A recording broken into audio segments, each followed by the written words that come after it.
Hello everyone, welcome to my channel. Pepper chicken ఎలా చేయాలో ఇప్పుడు చూద్దాం. ముందుగా స్టవ్ పై బాండీ పెట్టుకుని ఆయిల్ యాడ్ చేసుకోవాలి.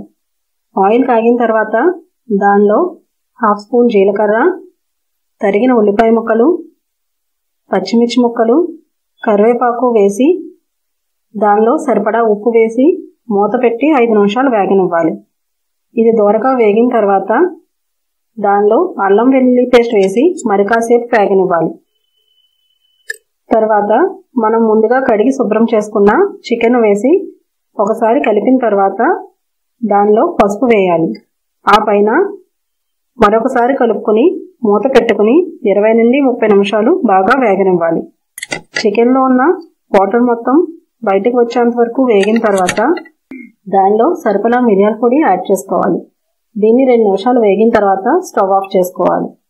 దీన్ని సర్వింగ్ బౌల్లోకి తీసుకుని దీన్ని కొత్తిమీర మరియు జీడిపప్పుతో గార్నిష్ చేసుకుంటే మనకు కావలసిన స్పైసీ చికెన్ పెప్పర్ ఫ్రై తినడానికి రెడీ.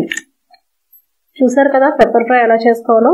మీకు ఈ వీడియో నచ్చినట్లయితే ప్లీజ్ మా ఛానల్ను సబ్స్క్రైబ్ చేయండి. అలాగే మీ అభిప్రాయాలను కామెంట్స్ రూపంలో తెలియజేయండి. Thank you.